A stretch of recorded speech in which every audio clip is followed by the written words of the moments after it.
तो नितिन जी, जल है तो कल है, हम जानते हैं, और यहां तो फिर मिट्टी का सवाल भी है। सर, ये वाटरशेड यात्रा क्या है? मिट्टी है वरदान, जल लाए धनदान, इस उद्देश्य से हमने ये वाटरशेड यात्रा शुरू की है।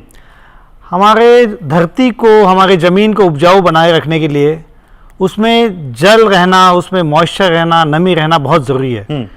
तो इसके लिए हम ये चाहते हैं कि ज़्यादा से ज़्यादा जल संरचनाएं बने हमारे परियोजना क्षेत्रों में, जैसे कि चेक डैम है, पर्कुलेशन टैंक है, खेत तालाब है, ट्रेंचेस है, और जो बारिश का पानी बह के जाता है वो वहीं पे पर्कुलेट हो, वहाँ के जो कुएं हैं, बोरवेल्स है, उनका वाटर लेवल बढ़े, साथ ही साथ सतह जल की भी उपलब्धता हो। तो इस तरह से हम मिट्टी के कटाव को भी रोकेंगे और जल की उपलब्धता, विशेष रूप से जो सूखाग्रस्त इलाके हैं, जो वर्षा आधारित इलाके हैं, वहाँ पे हम जल की उपलब्धता करा के देंगे, और इससे वहाँ के जो हमारे किसान भाई बहन हैं उनके जीवन में खुशहाली आएगी, और इससे जो हमारे प्रधानमंत्री माननीय मोदी जी का जो विजन है कि भारत को एक विकसित राष्ट्र बनाना है, उसको हासिल करने में मदद होगी।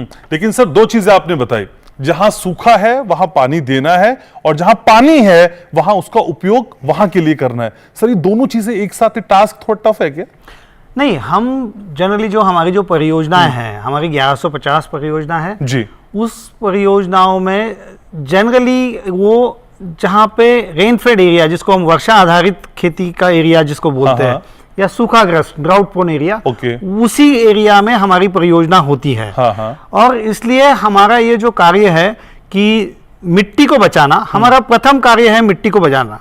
भूमि संसाधन विभाग का पहला तो मैंडेट वो है। लेकिन अगर हम जल को नहीं संरक्षित करेंगे तब तक मिट्टी संरक्षित नहीं हो सकती है, क्योंकि जैसे ही मिट्टी में जल की मात्रा, नमी कमी हो जाती है तो वो कम उपजाऊ या बंजर हो जाती है। तो हमारे लिए ये मुझे लगता है कि ये बहुत जरूरी है कि दोनों काम एक साथ करें, और हमारी परियोजना ही ऐसे क्षेत्रों में है जहाँ पे वर्षा आधारित खेती होती है या सूखाग्रस्त इलाके हैं।